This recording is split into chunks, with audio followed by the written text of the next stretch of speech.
Hello there. So we had a request to show you some inversions. So technically, inversion means when your head is below your heart. So that would mean that if I just fold over, that's an inversion. However, for most people, that category is shoulder stand and plow, halasana and sarvangasana. And so that's what I'm going to show you today. I did another clip a few years ago on the headstand, which is another classic inversion, and there are others. So the good news is if you never get to do a headstand, that the shoulder stand is a complete pose, and that's more doable for a lot of people. Now, if you have neck issues or back issues that prevent you from getting your back off the floor, then you may just be doing this on a block, on your sacrum, or with your legs up the wall forever, and that's fine. But let's look at how this progresses. So let's say you're new to this. I suggest you come to a wall, and we don't have an angle where necessarily you're going to see me from the side. I set it up the best I could at this point. So we are going to scooch ourselves up as close to the wall as we can. And then you're going to go ahead and bring your legs up the wall. Now, I would recommend that you don't have a block under your head, that you have a sticky mat here, which I did not organize for myself here too well, but it is actually here, so that's good, because you don't want to slide away from the wall. So if you have a sticky mat or you're on a surface, it's not too slippery, that's good. Key thing here, you want the back of your head on the floor, and you do not want to change that. Now I've tilted my head back, now I'm tilting my head forward. A lot of people tilt their head forward to get their chest to come towards their chin. Keep your head where it is, as if you had a bolt on the back of your head, so that your chest will come to or towards your chin. You'll find out. Okay, so you can use your elbows and your feet to help push you off the wall. Walk your hands up your back, tuck in the shirt if you're so inclined, and walk your elbows in as much as you can.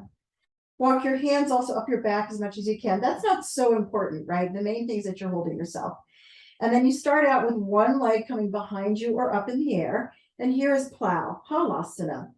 Perhaps the one that's a little scarier is shoulder stand, because you're balancing a little more and you want to be as vertical as possible. So now I have my hands on my rib cage. I'm straightening my legs. My chest has come to my chin. You may not be able to fully see that, but that is the shoulder stand. Okay, so that is that on the wall. You come down, you play with that, and it makes you comfortable, right? Now, why do I have this here today?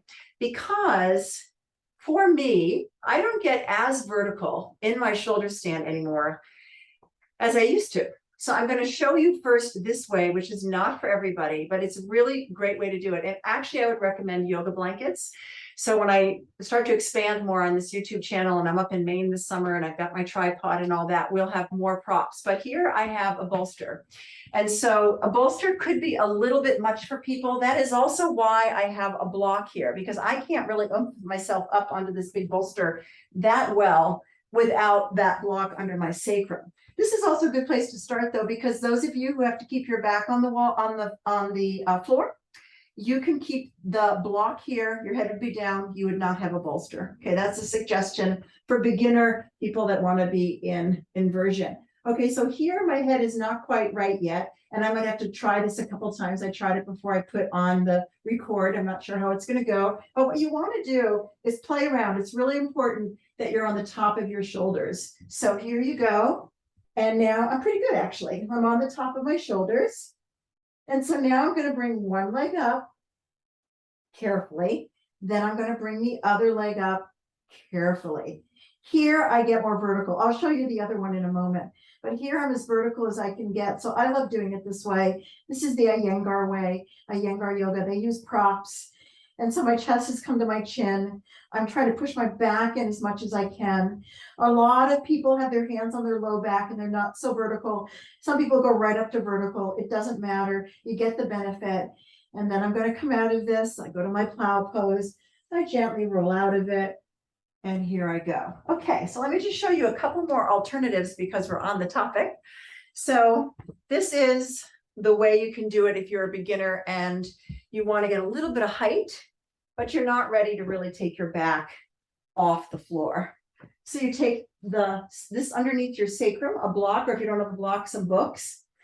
The sacrum is right above your buttock muscles and right below your low back muscles. It's like a little table, and some of us can feel a bony joint there, sacroiliac joint area. And so here we go. I'm in inversion. Oh, it feels so good. Why do we do this? Because it takes the pressure off, right? It reverses the effects of gravity. You can just feel how nice that is. Okay, and now I'm going to show you, lastly, my plow and my shoulder stand without props.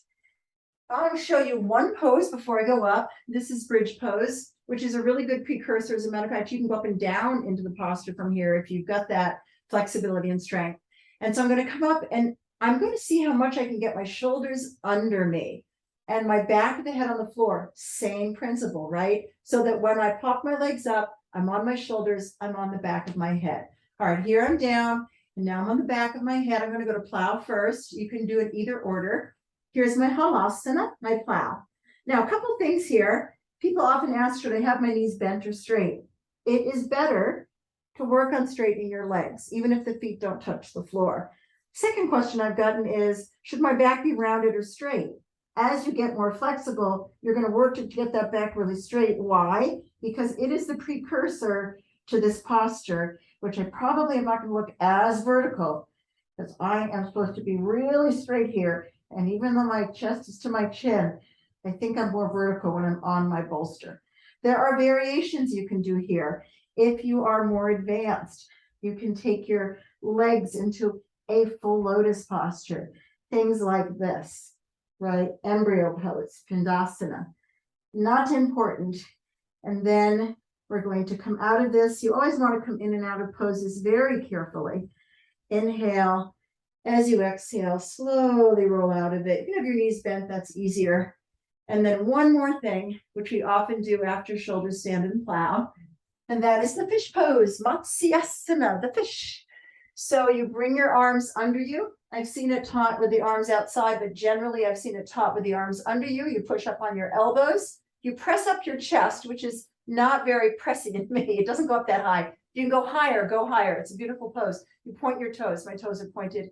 You can't see them, they're off camera. I'm going to stay here. And then you're going to lengthen your neck and see if you can get to the top of your head. Now, if you can't get to the top of your head, a lot of my students say it feels okay to be up here and let their head hang. Me personally, that doesn't feel so good on my neck. So I would probably play around with a block back there, though it's a little hard to kind of get that spatial proprioception of putting a block behind my head. So it helps to have someone else there to help you. All right, so after you finish your fish pose, you inhale, bring your head up a little bit, you exhale, relax into the earth, and you take a little moment to just let it all sink in as you sink into the earth.